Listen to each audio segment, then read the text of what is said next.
Amém? Atos, capítulo 22.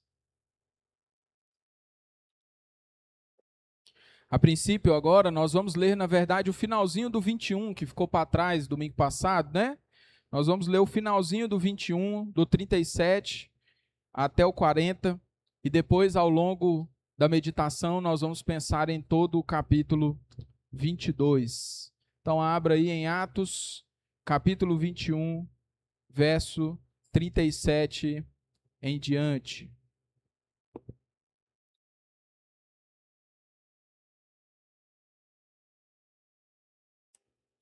Amém?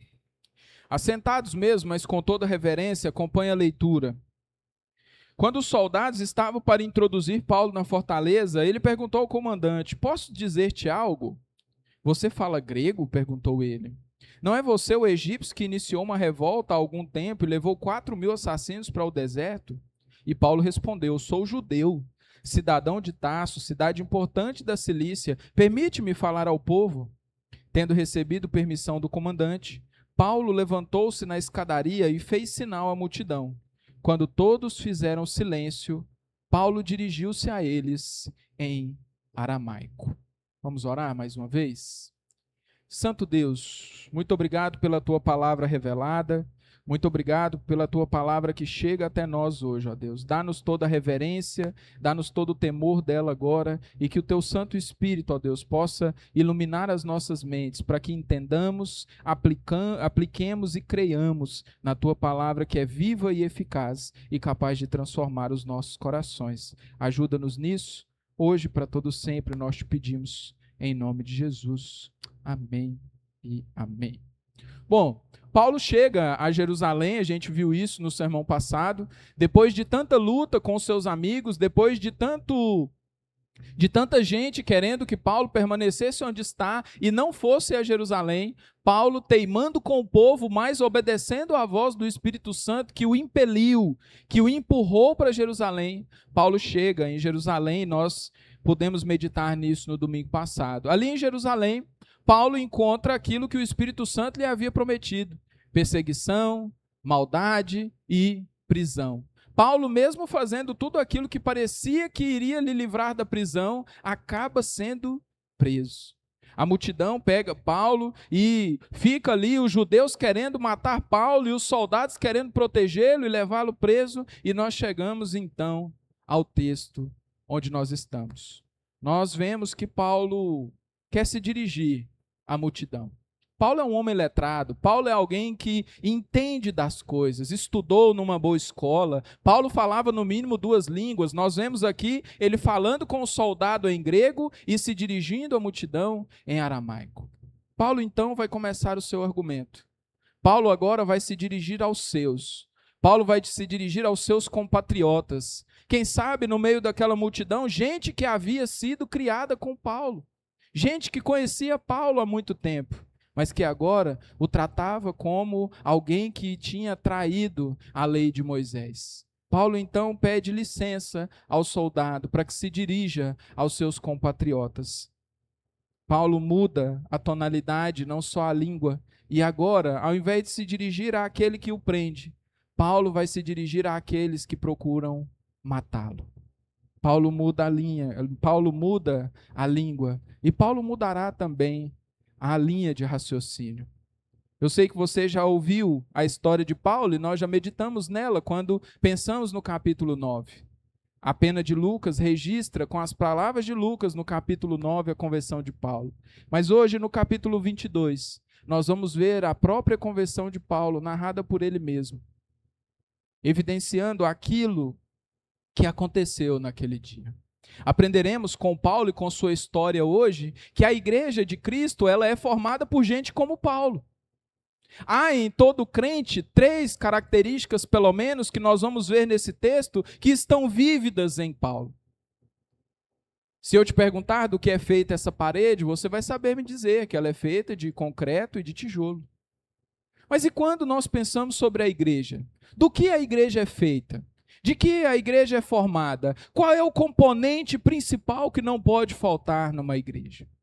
E hoje nós vamos ver que a igreja é feita de gente, mas não qualquer tipo de gente. A igreja é feita de gente convertida, enviada e gente cuidada por Deus. Nós vamos fazer isso em 3 pontos. E o primeiro ponto é exatamente esse. A igreja é feita de gente convertida por Jesus. Acompanhe comigo aí a leitura dos versos 1 até o verso 16.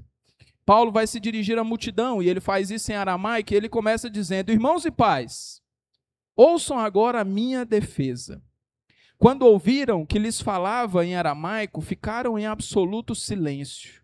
Então Paulo disse, verso 3, sou judeu, nascido em Tarso da Cilícia, mas criado nessa cidade em Jerusalém.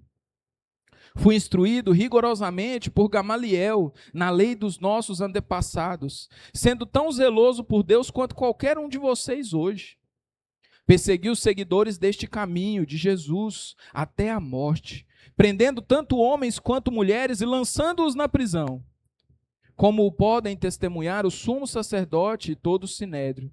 Dele cheguei a obter cartas para seus irmãos em Damasco e fui até lá, a fim de trazer essas pessoas a Jerusalém como prisioneiras para serem punidas. Por volta do meio-dia, eu me aproximava de Damasco, quando de repente uma forte luz vinda do céu brilhou ao meu redor. Caí por terra e ouvi uma voz que me dizia: Saulo, Saulo, por que você está me perseguindo? Então perguntei: quem és tu, Senhor? E ele respondeu: eu sou Jesus, o Nazareno a quem você persegue. Os que me acompanhavam viram a luz, mas não entenderam a voz daquele que falava comigo. Assim perguntei: que devo fazer, Senhor? Disse o Senhor: levanta-te, entra em Damasco, onde lhe será dito o que deve fazer. Os que estavam comigo me levaram pela mão até Damasco, porque o resplendor da luz me deixara cego. Um homem chamado Ananias, fiel seguidor da lei e muito respeitado por todos os judeus que ali viviam, veio me ver e, pondo-se junto a mim, disse: irmão Saulo, recupere a visão. Naquele mesmo instante pude vê-lo. Verso 14, então ele me disse: o Deus dos seus antepassados o escolheu para conhecer a sua vontade, ver o justo e ouvir as palavras de sua boca. Você será testemunha dele a todos os homens daquilo que viu e ouviu. E agora, o que está esperando? Levante-se, seja batizado e lave os seus pecados, invocando o nome dele. Esse é o velho Paulo, contando o seu próprio testemunho. Paulo está diante dos judeus, dos seus compatriotas, dos seus irmãos, onde mais uma vez Paulo tem que se defender daquelas falácias e daquelas mentiras que o povo tem levantado contra ele. E para isso, Paulo inicia a sua argumentação relatando como aquele que perseguia a Jesus e como aquele que prendia e matava os seguidores do caminho havia sido convertido e agora, ao invés de perseguidor, se tornara uma de suas testemunhas. Além de a conversão de Paulo expressar de forma intensa o momento em que ele foi alcançado por Cristo, muito mais intensa é a forma como ela se expressa no dia a dia e na transformação de Paulo. Talvez a gente leia a história de Paulo, a gente pense na conversão de Paulo e pense: que história maravilhosa. Um touro indomável, um homem que ninguém era capaz de colocar um jugo sobre ele, alguém que perseguia a Jesus sem qualquer tipo de medo, sem nada que lhe detesse, prostrado aos pés do Senhor a quem perseguia. A conversão de Paulo é, sim, queridos, algo muito maravilhoso. É algo esplêndido aos nossos olhos, principalmente quando nós entendemos a dureza do coração de Paulo. Mas mais que isso, muito mais belo que tudo isso, é a transformação que é operada por Deus na vida de Paulo. E é isso que Paulo está comunicando aos seus irmãos judeus. Vejam, eu era perseguidor do caminho. No momento da minha conversão, eu estava com a espada em mãos para matar os cristãos. Mas o próprio Senhor me derribou no chão e me chamou. E hoje eu sou um seguidor desse caminho. Isso nos lembra, queridos, que apesar de o momento da nossa conversão ser algo muito importante, nós falamos sobre isso na EBD, ela não é a maior expressão ou maior testemunho a respeito daquilo que Deus operou em nós. Vejam, por exemplo, o meu exemplo, e quem sabe você partilhe disso. Eu não me lembro do exato momento em que a minha alma foi lavada e que eu fui remido dos meus pecados. Mas a transformação que aconteceu na minha vida testifica de que isso verdadeiramente aconteceu. É maravilhoso que você se lembre daquele dia. É o dia mais importante das nossas vidas, não é mesmo? O dia em que nascemos, e nascemos definitivamente para o nosso Senhor. O dia que o perseguidor se tornou discípulo. O dia que aquele que outrora queria distância, agora quer proximidade. Mas mais glorioso do que se lembrar daquele dia é poder ter uma vida que comunica essa verdade todos os dias e a todo momento. Mais do que ter um testemunho de conversão impactante, mais do que ter um testemunho de conversão até quem sabe cinematográfico, mais importante que isso é que as pessoas olhem para a sua vida e vejam alguém transformado como os judeus viam na vida de Paulo. Queridos, Paulo está sendo perseguido porque os judeus olhavam para ele e diziam: você não é mais o mesmo. Você não é aquele que nós conhecíamos. Você abandonou seus costumes, abandonou a lei que outrora defendia e agora é para nós um traidor. Isso não se deu só porque Paulo caiu a caminho de Damasco. Isso se deu porque naquele tombo Paulo deu a largada em uma nova vida, uma vida transformada. A transformação que todos viam na vida de Paulo não era fruto de uma rebelião contra a lei de Moisés, como eles diziam. Não era uma rebelião contra a sua própria cultura. Paulo não estava traindo a forma como havia sido criado e educado, mas era fruto de o grande milagre da conversão. E aqui, queridos, é preciso que nós façamos uma análise nas nossas próprias vidas. O que há em nós que quer por rebelião ou por qualquer outra coisa, as pessoas olhem para nós e digam: você está diferente.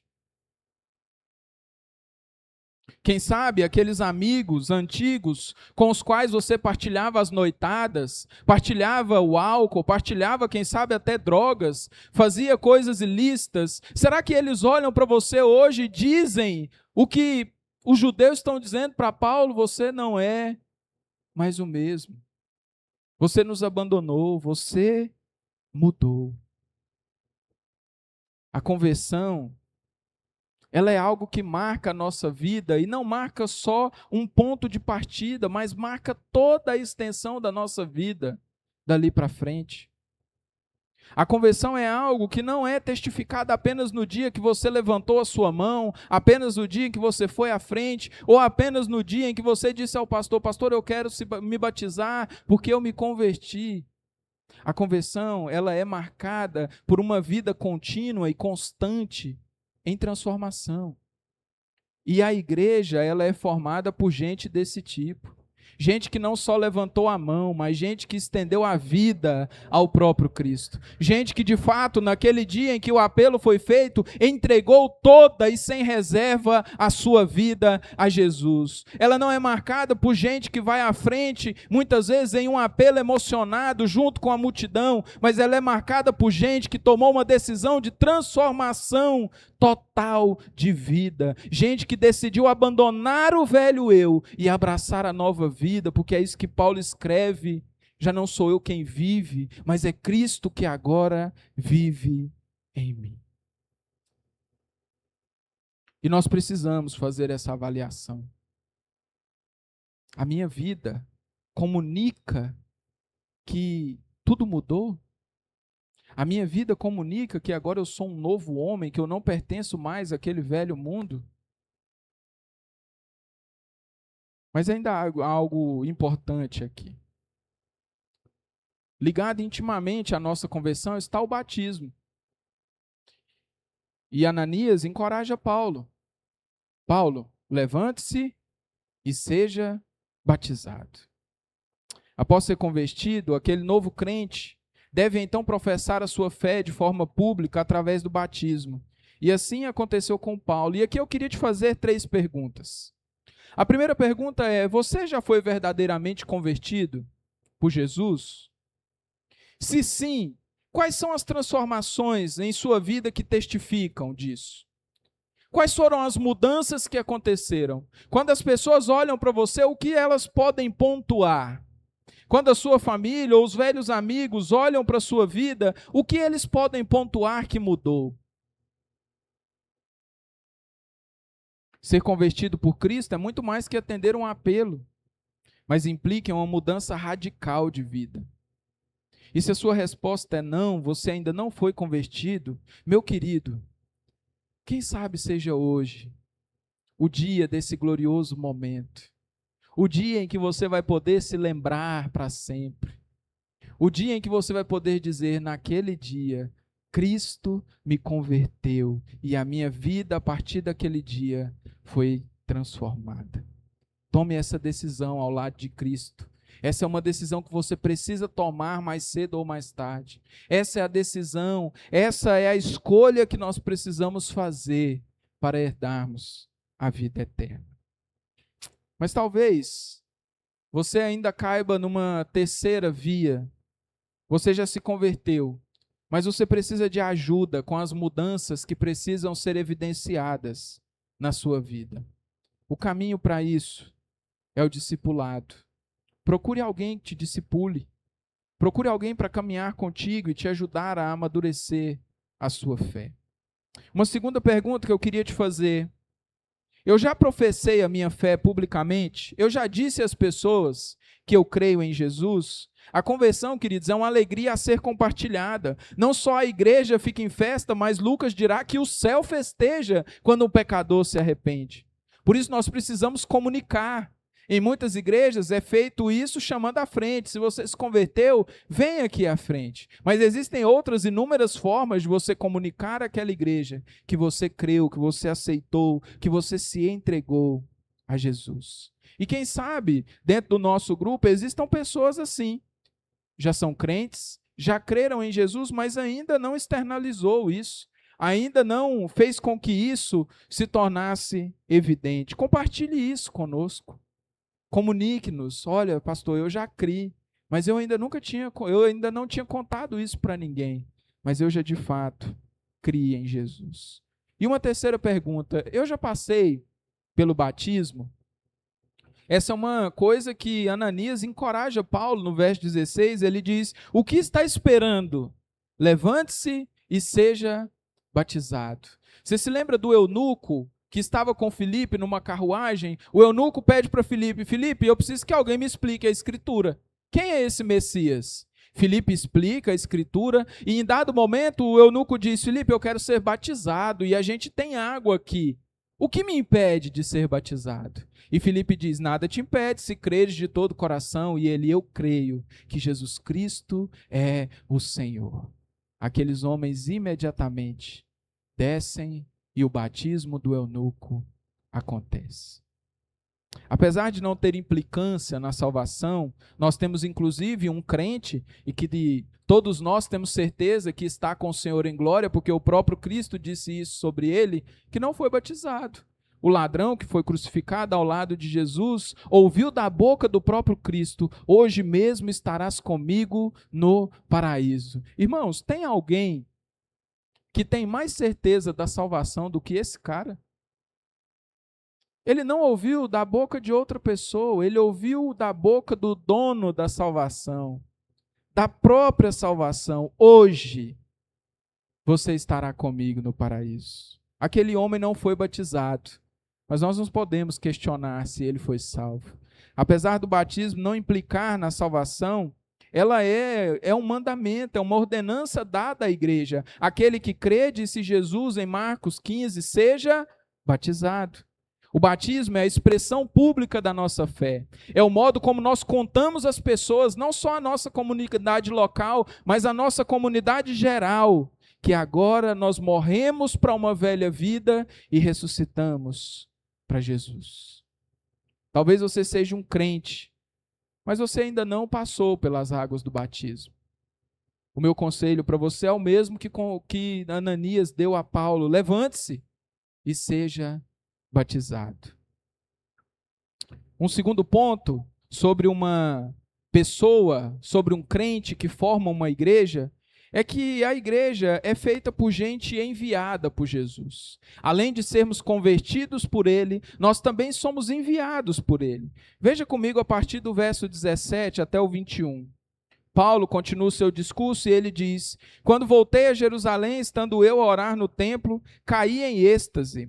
Vi o Senhor que me dizia: depressa, saia de Jerusalém imediatamente, pois não aceitarão o seu testemunho a meu respeito. E eu respondi: Senhor, estes homens sabem que eu ia de uma sinagoga a outra, a fim de prender e açoitar os que creem em ti. E quando foi derramado o sangue da tua testemunha, Estevão, eu estava lá, dando a minha aprovação e cuidando das roupas que o matavam. Então o Senhor me disse: vá, eu o enviarei para longe, para os gentios. Nessa parte, Paulo já falou da sua conversão, de como Cristo o alcançou e transformou definitivamente a sua vida. Agora Paulo dirá aos seus compatriotas como ele foi enviado por Cristo como missionário. Paulo estava provando daquilo que Deus havia dito lá atrás, quando o comissionou. O povo de Jerusalém não daria ouvidos ao seu discurso, foi exatamente o que Deus disse a Paulo no momento em que o enviou. E Paulo agora, diante dos judeus, estava provando disso, o povo não dando ouvidos a ele.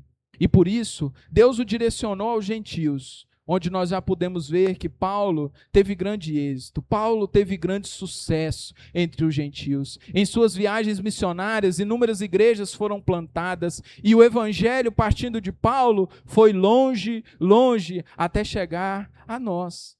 Aqui no interior de Goiás, o evangelho chega, porque um dia Deus envia o missionário Paulo para que o seu evangelho vá adiante. A missão de reconciliar o homem com ele mesmo é de Deus. Deus tem uma missão, a teologia chama isso de missio Dei, a missão de Deus. A missão que Deus tem é reconciliar o homem consigo. Mas ela sempre foi algo que Deus envolveu o seu próprio povo. Desde o princípio, desde a criação, desde que Deus separou pela primeira vez um povo para si, esse povo tinha como missão serem testemunhas vivas às outras nações, de que elas eram diferentes porque serviam a um Deus diferente. E hoje, queridos, isso não mudou. Esse é o nosso papel. E talvez você já esteja cansado de ouvir essa palavrinha, mas nós precisamos nos dedicar intencionalmente nessa tarefa de testemunhar as pessoas sobre o nosso Deus. Um grande esforço que temos empreendido nos últimos tempos é de ensinar à igreja que o envolvimento missionário não está limitado a apenas aqueles que têm algum tipo de chamado específico. O ranço católico que nós temos, porque saímos de dentro da igreja católica depois da reforma protestante, o ranço que ficou em nós ainda nos diz que o papel de trabalhar para Cristo pertence ao clero, pertence à liderança, mas não é isso que nós vemos ao longo da Escritura. Ao longo da Escritura nós vemos todos os crentes envolvidos no trabalho de testemunhar de Jesus. No livro de Atos, nós temos alguns exemplos disso.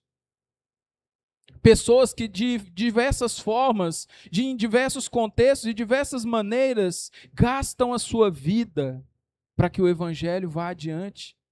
Pense, por exemplo, Paulo gastou a vida viajando e plantando igrejas.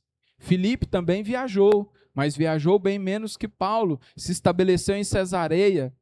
E enquanto outros, alguns dos líderes da igreja, permaneceram em Jerusalém, se estabeleceram ali. E quando nós lemos alguns capítulos atrás, quando Paulo chega em Jerusalém, ele escuta de Tiago: Paulo, o evangelho está avançando.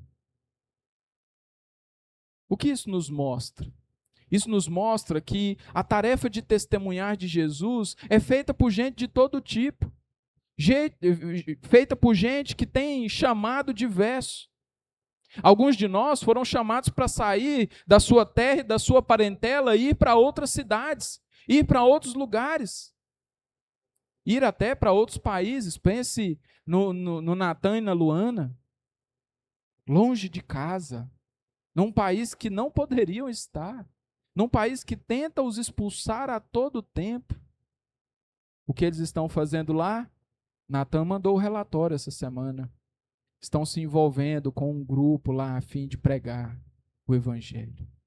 Eu e você, talvez ficaremos aqui o restante da nossa vida, mas isso não nos faz menos missionários do que aqueles que deixaram o lugar onde estão. Talvez, meu querido amigo, meu irmão, você seja um desses que Deus vai levantar e levar para terras distantes, para evangelizar do outro lado do mundo.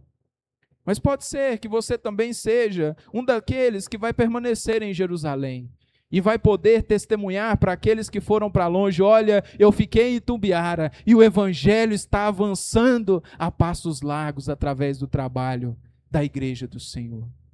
Deus levanta seus missionários tanto para o outro lado do mundo, quanto para o outro lado da rua. Nós temos falado isso com frequência, sobre esse chamado geral, sobre essa responsabilidade que todo crente tem em fazer missões. E eu já disse aos irmãos, quando o Espírito Santo insiste muito no assunto, nós precisamos dar ouvidos. Não há ninguém, queridos, que Cristo converta e que Ele mesmo não comissione para a obra missionária. Charles Spurgeon bem disse uma vez: ou você é missionário ou campo missionário. Pense no peso que essa frase tem. Quando você se nega a fazer missões, quando você se nega a participar da obra missionária, você está dizendo: eu sou o campo missionário, eu preciso ouvir de Jesus, eu não sou um crente de fato. Deus nos deu diversos meios para nos envolvermos na missão que Ele tem. Deus não deixou que ninguém tivesse desculpas, não é verdade? O principal modo é colocar a mão na massa. E quem sabe você ainda não teve uma oportunidade de fazer parte de uma ação missionária e evangelística. Nós resolvemos isso.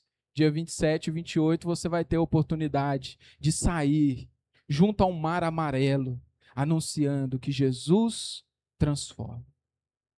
Nós precisamos, irmãos, colocar a mão na massa. Não há ninguém que esteja isento de ser uma testemunha de Cristo. Mais uma vez, ou você é aquele que testemunha, ou você é aquele que precisa do testemunho. Ou você é aquele que fala, ou você é aquele que precisa ouvir.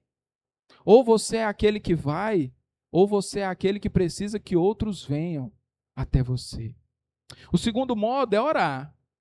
E veja, orar não custa nada, não é verdade?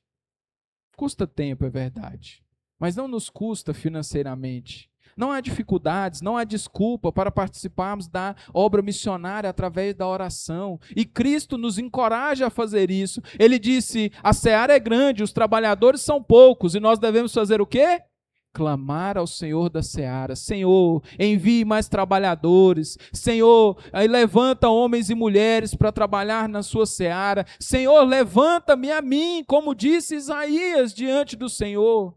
Eis-me aqui, envia-me a mim. Por isso, envolva-se orando. E o terceiro, nós podemos contribuir financeiramente com a obra missionária.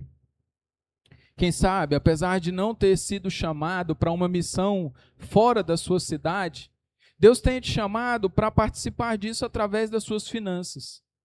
Eu sempre gosto de me lembrar disso e gosto de lembrar a nossa igreja disso. Nós, como igreja, e a minha família, somos sustentados pela obra missionária.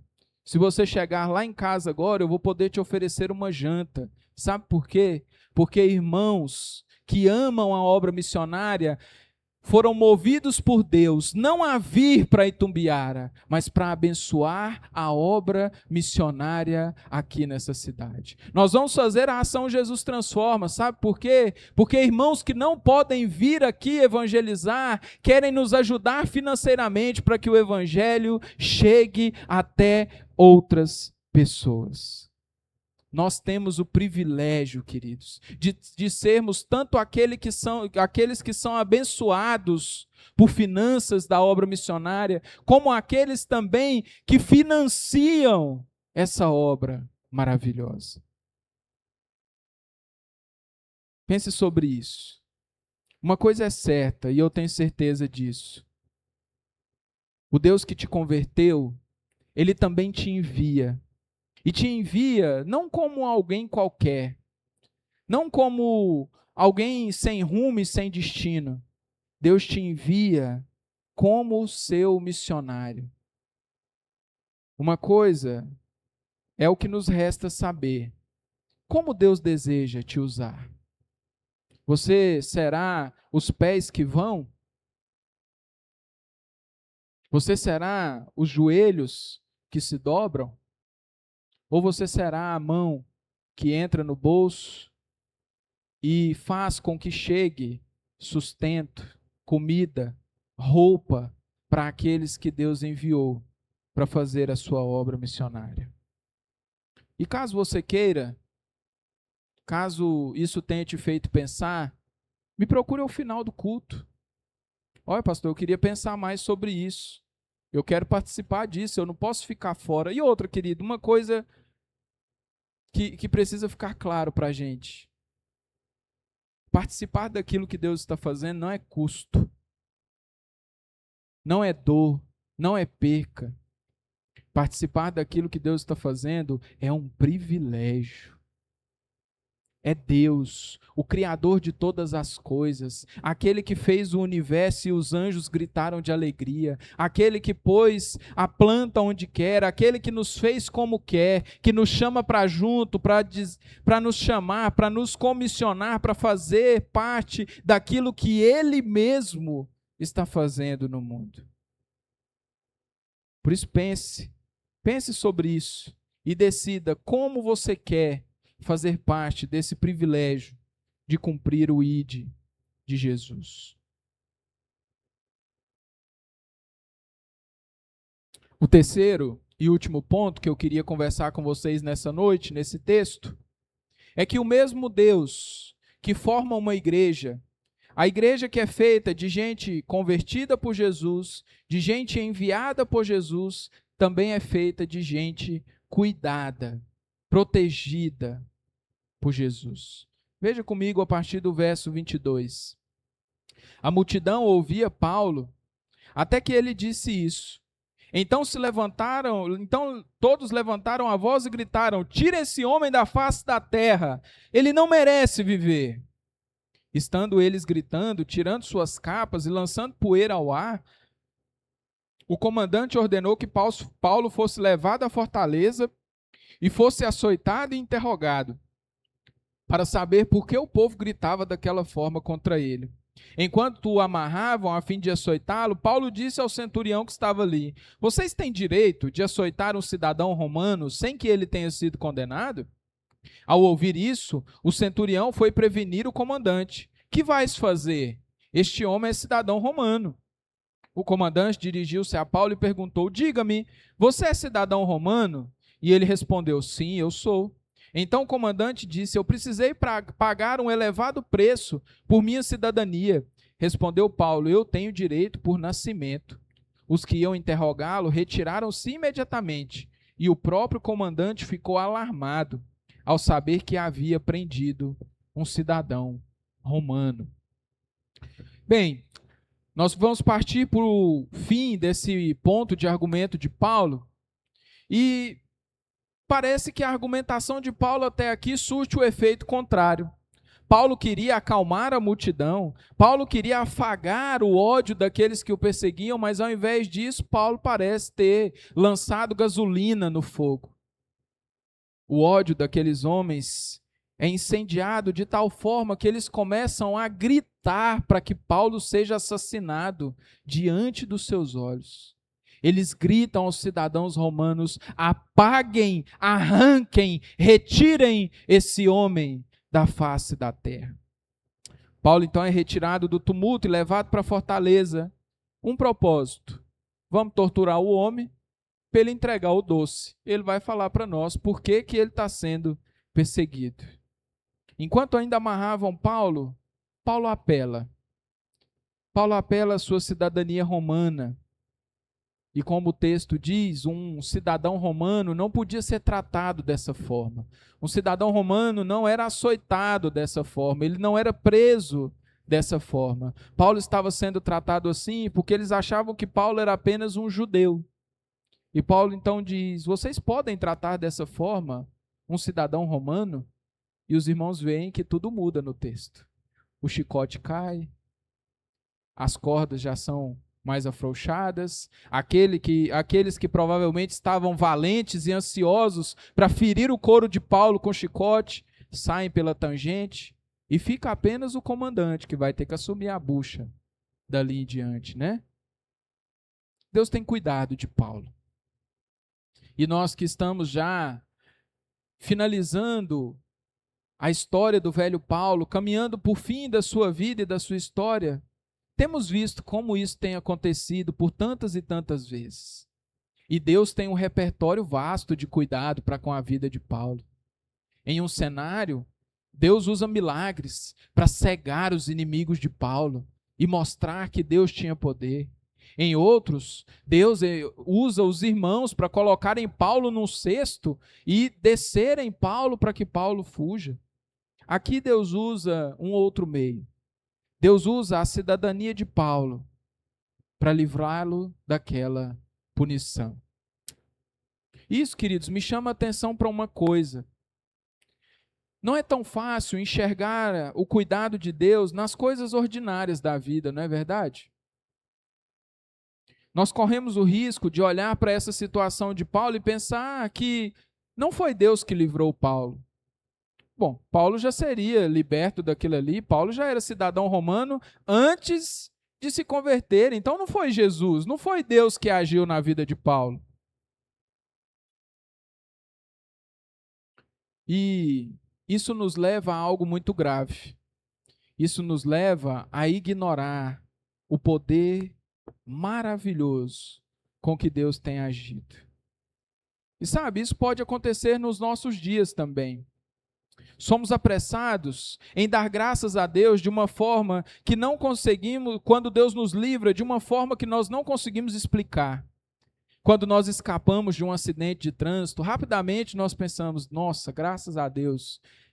E quando a gente encontra uma pessoa, a gente já vai apressado e fala: eu preciso te contar como Deus me livrou hoje. O carro vinha e não dava para frear, mas de um jeito que só a mão de Deus pode me livrar, eu fui livrado.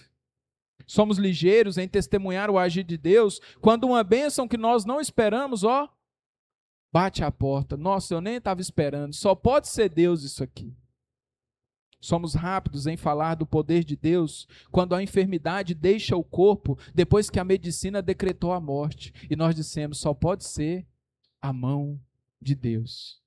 Mas ao mesmo tempo, nós somos lentos em louvar a Deus pelo dia comum. E pela forma totalmente simples que chegamos ao final do dia sem que nada nos acontecesse. Você já ouviu um testemunho desse? Alguém chega e fala assim: olha, eu queria testemunhar para você do poder de Deus que agiu na minha vida hoje. E você já fica ansioso. E o que aconteceu? Eu levantei cedo, fui para o meu trabalho, trabalhei, voltei e agora estou em casa. Talvez o seu ouvinte vai ficar um tanto decepcionado e triste, né? Vai dizer: e cadê o agir de Deus nisso? Deus age com poder nesses momentos. Nós nos esquecemos, muitas vezes, de agradecer a Deus pelo sustento que Ele proveu. Nós agradecemos quando as coisas estão faltando e alguém que nem sabia da dificuldade chega lá com uma cesta básica na nossa porta. Mas nós nos esquecemos de que o mesmo Deus que manda a cesta básica inesperada é o Deus que nos dá o provento mensal. É o Deus que nos dá a força e o trabalho para que nós ganhemos o simples e puro, muito ou pouco, salário do mês. Não consideramos que o mesmo Deus que opera milagrosamente, opera também com o mesmo poder e glória através de um tratamento medicamentoso. É Deus, queridos. O mesmo Deus que tira o câncer da noite para o dia é o Deus que cura sua dor de cabeça com um dipirona de 500 gramas. É o mesmo Deus operando de formas diferentes. É preciso, queridos, que nós aprendamos a perceber que o mesmo Deus que converteu Paulo, enviou Paulo, cuida de Paulo de diversas formas. E é preciso, e guarde isso no fundo do seu coração, é preciso se lembrar que Ele também cuida de nós. O mesmo cuidado, o mesmo amor, a mesma proteção que repousou sobre Paulo, é a mesma que repousa sobre nós. O apelo de Paulo à sua cidadania, além de demonstrar o cuidado de Deus através de uma coisa tão simples, também aponta para algo maior. Aponta para algo além de si mesmo, aponta para algo muito maior que Paulo e a sua história. Da mesma forma que Paulo escapou das punições de seus carrascos, nós também temos uma nova cidadania em Cristo para apelar quando o diabo e suas hostes tentam nos perseguir, nos torturar e nos condenar. Nesses momentos, nos momentos em que o mundo, o mal e o pecado nos acusam, nós também podemos dizer a eles: é assim que se trata um cidadão do céu? Essas são as punições que pode receber alguém que foi convertido por Cristo. Nesse momento, nos lembramos e lembramos ao mal que nos aflige, que eles não têm mais poder sobre nós. No momento em que nós fomos salvos por Cristo, nós somos libertos do poder do pecado. O pecado já não tem poder de condenação. O diabo já não domina mais sobre as nossas vidas, porque a nossa cidadania é uma cidadania do céu. Nós já não somos mais habitantes dessa terra, mas estrangeiros, viajantes, peregrinos, que aguardam do céu o seu Salvador. E quem sabe você ainda não tem adquirido o seu passaporte. Quem sabe a sua cidadania ainda seja a cidadania terrena, essa cidadania daqui. Quem sabe você ainda não adquiriu a sua cidadania da pátria, nova pátria, governada por Cristo. Se esse é o seu caso, o processo é simples. Você não precisa ir na embaixada, você já está nela. Paulo disse isso: nós somos embaixadores por Cristo, como se Deus por nós vos rogasse que vos reconcilieis com Deus. Veja, para adentrar nessa pátria e ganhar a sua cidadania, não é necessário apelar a coiotes, não é necessário fugir pelo deserto quente, não é necessário pular muros ou furar cercas, basta vir a Cristo e vir a Ele com fé. Ele não está longe para que nós não possamos nos achegar a Ele. Ele não está inacessível para que nós não possamos nos agarrar a Ele. Ele está aqui, presente, e é Ele quem te chama, meu querido amigo. Vinde a mim, os que estáis cansados e oprimidos, e eu vos aliviarei. Basta vir a Ele e agarrar-se a Ele com fé, e Ele te transformará em um co-cidadão dessa pátria celeste. Venha a Ele, não se demore. Ele te chama hoje. Venha a Cristo, venha hoje.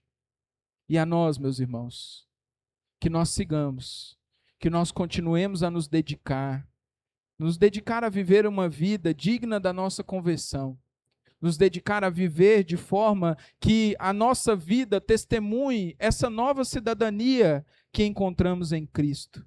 Que nós continuemos a gastar as nossas vidas e os nossos recursos para que outros ouçam de Cristo. E que nós continuemos confiando naquele, o Emanuel, que nos transferiu do reino das trevas para o reino da sua própria luz. Aquele que virá nos buscar, aquele que nos transformará, feitos à sua própria semelhança, em glória.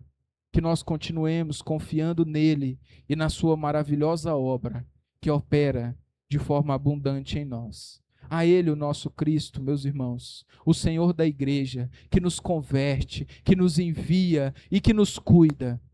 A esse homem que vive está, seja a honra, a glória e o louvor para todos sempre. Amém.